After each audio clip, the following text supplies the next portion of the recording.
Alors, exercice 70 de la feuille. On a cette intégrale-là, la fonction est dessinée ici, on vous demande d'interpréter graphiquement l'intégrale. Donc, interpréter graphiquement l'intégrale, c'est dire que ça correspond à une aire. Donc ici, a est plus petit que 1, donc on a a par exemple qui est ici, et donc je vois que entre a et 1, sur le dessin, j'ai bien ma fonction qui est positive. Alors, on a f de x qui est donné, c'est 1 moins x multiplié par e de 3x. Donc on peut affirmer que quand x est entre a et 1, effectivement la fonction est positive. Et donc si je sais que la fonction est positive, bon, il faut qu'elle soit continue en plus, je peux dire que l'intégrale correspond à l'aire du domaine qui est ici entre l'axe des abscisses et la courbe.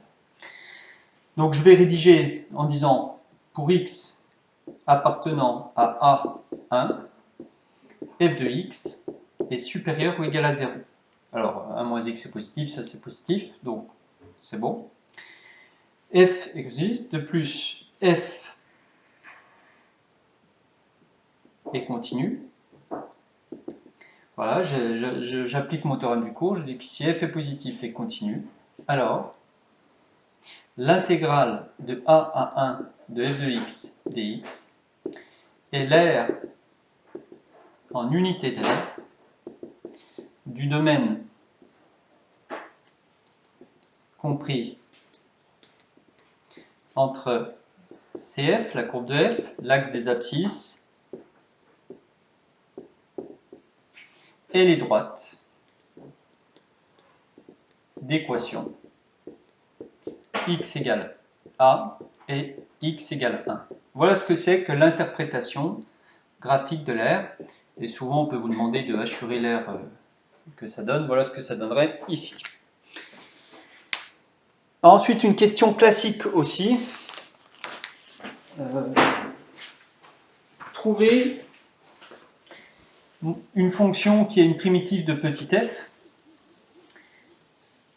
avec des paramètres alpha et bêta. C'est-à-dire qu'ici, on vous donne grand F qui s'écrit sous la forme alpha x plus bêta e de 3x, et on vous propose de trouver alpha et bêta tel que ceci soit une primitive de 1 moins x e de 3x. Effectivement, s'il fallait donner une primitive de cette fonction-là directement, ben on ne saurait pas faire. Hein. Pas, on chercherait avec la forme u' fois e de u, mais ça, on n'arriverait pas à mettre du u' devant. Donc l'aide, elle est là. Alors, qu'est-ce qu'il faut pour que ça devienne une primitive de cette fonction-là? Il faut que quand je dérive ça, je retombe là-dessus. Donc on va dériver ça. Alors alpha et bêta sont des constantes. Hein. Donc c'est du type u fois v. Donc ça fait alpha fois e de 3x plus alpha x plus bêta multiplié par la dérivée de e de 3x. Alors attention, la dérivée de e de 3x, c'est 3e de 3x. Et donc, je me retrouve à une expression qui est comme ça. Qu'est-ce qu'on a envie de faire normalement quand on arrive là? De mettre e de 3x en facteur. Alors dx, j'ai alpha x, puis j'ai des termes constants, plus alpha, plus bêta. Alors qu'est-ce qu'il faut qu'il se passe pour que grand f soit une primitive de, ici j'ai petit f de x. Si je veux que la dérivée ici, en fait, il faut qu'elle soit égale à ça. Donc le 3x, là, je l'ai, et il faudrait que j'ai mon alpha x plus alpha plus bêta qui soit égal à 1 moins x. Alors on fait ce qu'on appelle une identification. Donc j'écris que f' de x est égal à f de x, si et seulement si. Donc je dois avoir quoi? Je dois avoir les termes qui sont devant le x, les termes qui correspondent à x qui sont égaux. Donc là j'ai combien devant x? J'ai moins 1, et là j'ai alpha. Alors par contre j'ai oublié le 3 quelque part. Donc ça me fait ici 3 alpha et puis 3 bêta. Voilà, 3 alpha plus 3 bêta. Donc il faut qu'on ait 3 alpha qui soient égal à moins 1. Et il faut qu'on ait les termes constants de celui-ci, alpha plus 3 bêta, qui soient égal à 1. Donc quand on résout ce système, on trouve facilement alpha égale moins 1 tiers. Et si alpha égale moins 1 tiers, ça fait que bêta est égal à, faites le calcul, ça fait 4 neuvièmes. Donc la primitive, pour que f grand F soit une primitive de petit f, il faut que grand F soit égal à moins 1 tiers de x plus 4 neuvièmes fois e de 3x. Voilà, on a trouvé une primitive de petit f comme ça. Alors, si on a trouvé une primitive, maintenant on peut en déduire I de A. Donc A, c'est un paramètre, on va le laisser tranquille.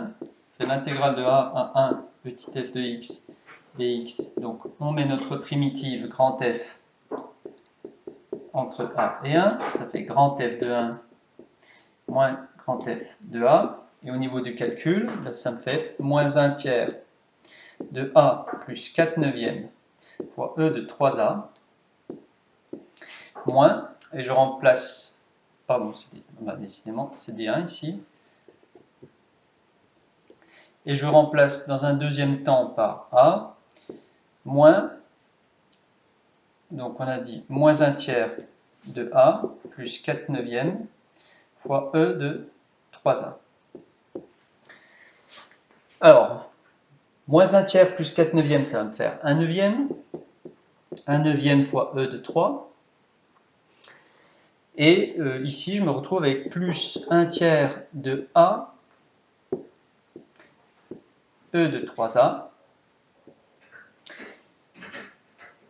plus, moins 4 neuvièmes de E de 3A. Voilà ce que j'obtiens au niveau du calcul de I de A. Montrer que C admet une asymptote en moins l'infini. Alors C, c'est la courbe de F. Donc là, on revient à notre courbe de F. Alors F, c'est 1 moins x, E de 3x. Alors pour montrer que C admet une asymptote en moins l'infini, il faudrait que la limite en moins l'infini soit finie. Donc j'ai f de x qui vaut 1 moins x fois E de 3x. Qu'est-ce qui se passe quand x tend vers plus l'infini? E de 3x va tendre vers 0. Ça va tendre, donc x tend vers moins l'infini, donc vers plus l'infini. C'est plus l'infini fois 0, ça fait une forme indéterminée. Donc je vais faire apparaître les formes de croissance comparée du cours. Si je développe, ça fait E de 3x moins x E de 3x. Et là, je me retrouve avec une forme qu'on connaît bien du type x de x. Alors, ce n'est pas tout à fait x de x, puisque j'ai 3x ici. Si on veut vraiment être rigoureux, on ferait ça. Moins 1 tiers fois 3x, E de 3x. Et ceci, c'est du type x, E de x avec grand X qui tend vers moins l'infini, quand petit x tend vers moins l'infini, c'est 3x. Et donc, par composé de limites, la limite de x de x, eh bien, on sait que lorsque grand X tend vers moins l'infini, c'est de la croissance comparée, ça tend vers 0. Bien. La limite de 3x lorsque petit x tend vers moins l'infini, ça tend aussi vers 0. Et donc, on arrive à dire que la limite de f de x, donc je ne l'écris pas, je vous laisse l'écrire, la limite de f de x lorsque x tend vers moins l'infini, c'est égal à 0. Et donc, il y a une asymptote horizontale d'équation y égale 0 en moins l'infini. Asymptote horizontale d'équation y égale 0 en moins l'infini. Donc voilà pour la question qui est là. Ce qui justifie, si vous voulez, cette impression-là, c'est-à-dire que là, on a bien la courbe qui vient se coller quasiment à l'axe des abscisses. Alors, maintenant, on s'intéresse à la limite de I de A. Alors, la limite de I de A, qu'est-ce que c'est que I de A déjà? I de A, c'est l'air qu'elle a. Qu'est-ce que c'est que I de A quand A tend vers moins l'infini? Ça veut dire que A se déplace ici. Et quand A tend vers moins l'infini, en fait, on prend tout ce qui est à gauche. Souvent, on a l'habitude d'interpréter l'air sous une courbe en disant c'est entre les droites d'équation ici, x égale a, x égale 1. Si vous faites tendre vers A vers moins l'infini, eh bien, on n'a pas de borne à gauche, et donc ça sera toute l'air qui est sous la courbe avant x égale 1. Alors, on calcule cette r, ça peut tendre vers plus l'infini ou ça peut avoir une limite finie. Alors, ici, qu'est-ce qui se passe? Donc ça, ça ne bouge pas, c'est fixe. La limite de a e de 3a, on vient de le dire, alors je ne vais pas le refaire, mais la limite de a e de 3a quand a tend vers moins l'infini, ça tend vers 0. Si vous l'avez déjà fait avant, on peut dire, comme dans la question précédente, ça tend vers 0. Ça, c'est e de 3a, ça tend vers 0 lorsque a tend vers moins l'infini. Et donc, la limite de i de a, lorsque a tend vers moins l'infini, eh bien, qu'est-ce qui reste? C'est 1/9 fois e de 3. Et si on veut interpréter graphiquement ce résultat, eh bien, ça veut dire que l'aire qui est entre la courbe, l'axe des abscisses,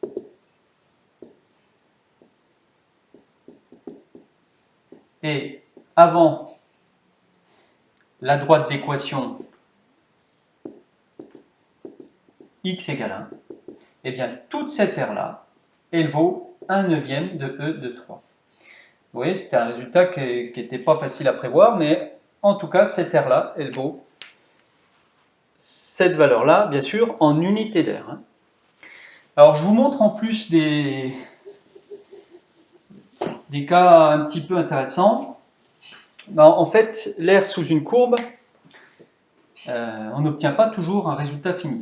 Ce qui fait que si je regarde la courbe 1 sur x, ici, ça c'est 1 sur x. Si on voulait calculer l'aire ici qui va jusqu'à plus l'infini, bon, je fais comme on vient de faire dans l'exercice, je mets a, je vais calculer l'aire ici entre 1 et a, de 1 sur x dx, je pense que tout le monde va savoir faire, ça fait ln de x, ici entre 1 et a. Mais ln de x entre 1 et a, ça fait donc ln de a moins ln de 1, c'est-à-dire ça fait ln de a. Donc l'aire qui est là, elle vaut ln de a. Qu'est-ce qui se passe si a tend vers plus l'infini?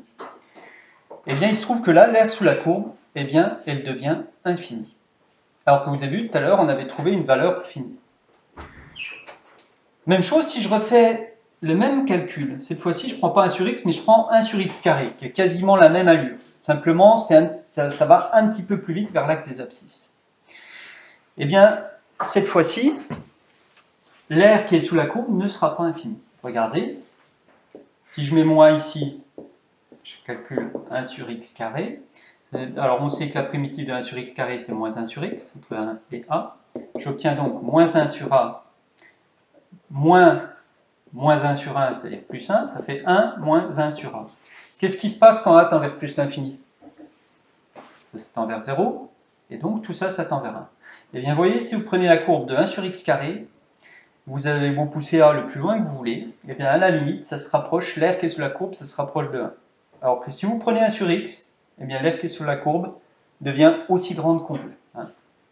Voilà, c'est des résultats assez intéressants.